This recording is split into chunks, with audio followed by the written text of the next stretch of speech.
नमस्कार, मैं डॉक्टर कंचन भारत होम्योपैथी में आप सभी का स्वागत करती हूँ। आज हम डिस्कस करेंगे acute kidney failure and chronic kidney failure के मेजर डिफरेंस के बारे में। काफ़ी पेशेंट कंफ्यूज होते हैं कि उनको एक्यूट किडनी डिजीज़ है या क्रोनिक किडनी डिजीज़ है, तो आज हम इसी टॉपिक पे बात करते हैं। जैसे आप सभी को पता है कि किडनी का काम है प्यूरिफाई करना, उसका काम होता है प्यूरिफिकेशन करना, यानी कि जो हमारे अंदर गंदी चीज़ें होती हैं, जो वेस्ट मटेरियल्स होते हैं, जो कि क्रेटिनिन और यूरिया के थ्रू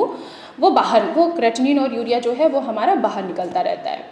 तो आज हम इसी चीज़ पे बात करते हैं कि आखिर एक्यूट किडनी डिजीज़ क्या है। तो जो हमारी किडनी है वो कई रीज़न्स होते हैं उनके पीछे ख़राब होने का। तो अगर रीज़न्स देखें तो वो कुछ भी हो सकता है, जैसे केमिकल्स हो गया या बहुत ज़्यादा ड्रग्स हो गए, ड्रग्स हो गए, या उसके पीछे का रीज़न हो सकता है कि ब्लड प्रेशर जो है वो बहुत ज़्यादा हाई रह रहा हो और शुगर भी है। तो ये चीज़ें बहुत ज़्यादा रिस्पॉन्सिबल होती हैं किडनी को ख़राब करने के लिए। तो जैसे कि अगर किडनी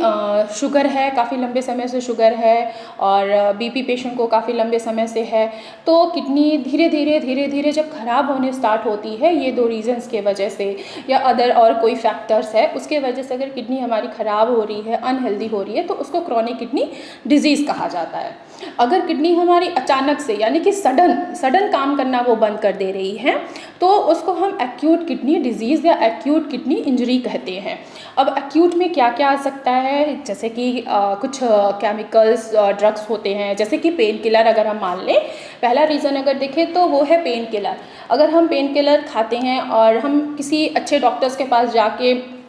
उनसे सजेशन नहीं लेते हैं, जैसे सपोज़ करिए कि अगर आपको सर में दर्द हो रहा है या आपके पैरों में दर्द है या कहीं भी बॉडी के किसी भी पार्ट में अगर आपको दर्द हो रहा है, तो आप लोग क्या करते हैं, आप लोग सबसे पहले आप मेडिकल स्टोर पे जाते हैं। वहाँ पे मेडिकल स्टोर वाले ने आपको एक मेडिसिन दे देता है जो कि पेन किलर ही होता है वो। अब वो पेन किलर आप खाए जा रहे हैं, तो उससे क्या होता है कि आपकी किडनी के अंदर जो क्रेटिनिन और यूरिया है, जो वेस्ट मटीरियल है, वो बाहर नहीं निकल पा रहा है, क्योंकि आपने इतना ज़्यादा पेन किलर जो है वो इनटेक कर लिया। आपने देखा होगा कि जब भी आपका क्रेटिनिन और यूरिया बढ़ेगा तो आपके पैरों में स्वेलिंग आएगी, आपको घबराहट होगी, वीकनेस महसूस होगी। तो आप ये सोचते होंगे कि अभी तो हमने लास्ट वीक तो जो टेस्ट कराया था KFT का, तो उसमें तो हमारी जो क्रेटिनिन का लेवल है, यूरिया का लेवल तो नॉर्मल था, अचानक से इस हफ्ते अचानक से पैरों में स्वेलिंग क्यों आने लगी। फिर आप लोग फिर डॉक्टर्स के पास आते हो, तो फिर जब हम रिपोर्ट्स करवाते हैं तो उसमें पता लगता है कि आपका क्रेटिनिन और यूरिया जो है वो सीधे फ्लक्चुएट हो गया है, 10 या 11 पे पहुंच गया है। उसके पीछे का यही रीज़न है कि आपने बहुत ज़्यादा ड्रग्स वगैरह खाए हैं, बहुत ज़्यादा पेन किलर खाए हैं और सडन किडनी जो है वो अपना काम करना बंद कर दिया है। अगर हम दूसरे रीज़न पे जाएं तो वो होता है कंट्रास्ट इंक। कंट्रास्ट इंक में क्या होता है कि जब भी कोई पेशेंट किसी भी डिजीज़ से सफ़र करता है, तो फर्स्ट ऑफ ऑल डॉक्टर उस केस को डायग्नोस करने के लिए CT स्कैन कराते हैं। तो CT स्कैन भी दो तरीके का होता है, एक होता है प्लेन CT स्कैन, एक दूसरा होता है कंट्रास्ट इंक यानी कि कंट्रास्ट CT स्कैन वाला। तो प्लेन अगर आप करवा रहे हैं तो उससे उतनी कोई प्रॉब्लम्स नहीं होती हैं, पर आप मजबूर हैं कंट्रास्ट इंक वाला ही CT स्कैन अगर आपको करवाना है और वो मजबूर है कि नहीं यही टेस्ट होगा तो ही आपकी डायग्नोसिस कंप्लीट होगी, डॉक्टर्स को पता लगेगा। तो जब भी doctors contrast ink CT scan करवाते हैं तो सबसे पहले वो पेशेंट का KFT चेक कराते हैं कि क्या उनका KFT नॉर्मल है। तो उस टाइम पे तो आपका KFT नॉर्मल होता है, पर जब कंट्रास्ट इंक CT स्कैन करवाते हैं तो कुछ टाइम बाद क्या होता है कि सडन किडनी जो होती है वो काम करना बंद कर देती है। इसके पीछे का एक रीज़न है, उसमें जो एक आयोडीन होता है, जो रेडिएशंस निकलती हैं, जो उस इंक में यूज़ होता है, उसका नाम है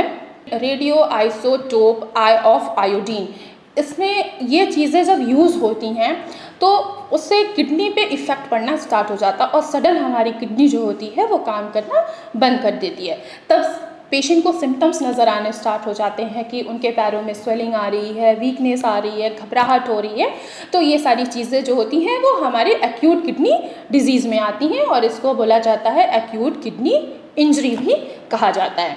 चलिए अब बात करते हैं कि आखिर क्रोनिक किडनी डिजीज़ क्या है। क्रोनिक किडनी डिजीज़ अब क्रॉनिक से ही पता लग रहा है कि यानी कि बहुत पुरानी बीमारी, यानी कि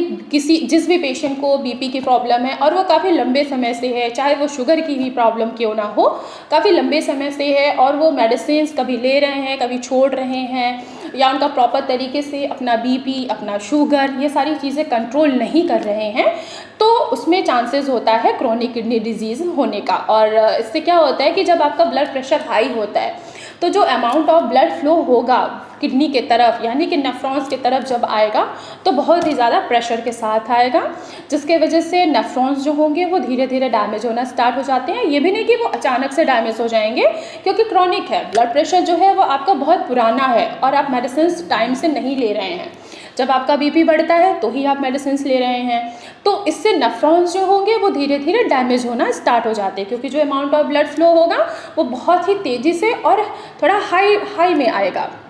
अमाउंट फ्लो जो होगा बहुत ही ज़्यादा हाई और प्रेशर के साथ आएगा और नेफ्रॉन्स को वो डैमेज करना स्टार्ट कर देता है, तो जिससे क्रेटिनिन और यूरिया जो है पेशेंट का वो बढ़ता जाता है। देन अगर हम इसी बात पे करें कि शुगर भी बहुत ज़्यादा रिस्पॉन्सिबल होता है किडनी पेशेंट के लिए, क्योंकि शुगर भी काफ़ी लंबे समय से है पेशेंट को और ब्लड में शुगर के जो कंटेंट हैं वो भी मिक्स होते जा रहे हैं, जिसके वजह से खून क्या हो रहा है, वो गाढ़ा हो रहा है। गाढ़ा होने की वजह से किडनी जो है वो पूरी फंक्शनिंग नहीं कर पा रही है, ब्लड को वो प्यूरिफाई नहीं कर पा रही है, तो क्रेटिनिन और यूरिया और उसके साथ साथ जितने भी किडनी के अंदर इलेक्ट्रॉल्स होते हैं वो इंक्रीज़ होना स्टार्ट कर देते हैं।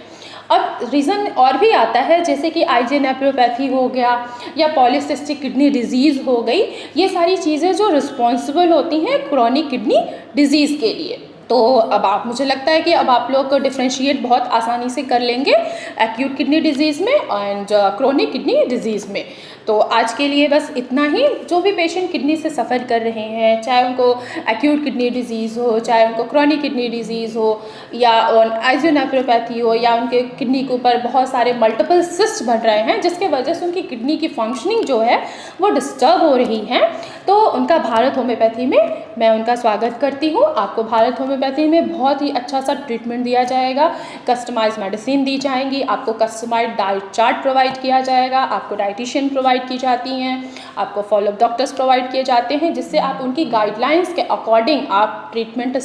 लेते रहें और आपका क्रेटिनिन का लेवल और यूरिया का लेवल जो होगा वो धीरे धीरे डाउन होता आपको खुद ब खुद नज़र आना स्टार्ट हो जाएगा। तो मैं आप लोगों से यही कहूँगी कि जो भी पेशेंट सफ़र कर रहे हैं, वो किसी भी डिज़ीज़ से सफ़र कर रहे हो, चाहे वो अस्थमा हो, चाहे वो कोई स्किन डिज़ीज़ हो, चाहे वो एमआई हो, चाहे इनफर्टिलिटी क्यों ना हो, फीमेल इनफर्टिलिटी हो, किडनी डिज़ीज़ हो, तो भारत होम्योपैथी में वो आके अपना ट्रीटमेंट ले सकते हैं। भारत होम्योपैथी में डॉक्टर्स की टीम है, डॉक्टर्स का पूरा एक पैनल है, आप उनसे ऑनलाइन कॉन्टैक्ट भी कर सकते हैं, और अगर आपको मुझसे मिलना है तो आप अपॉइंटमेंट फ़िक्स करा के डायरेक्ट ओपीडी में भी मुझसे मिल सकते हैं। तब तक के लिए धन्यवाद।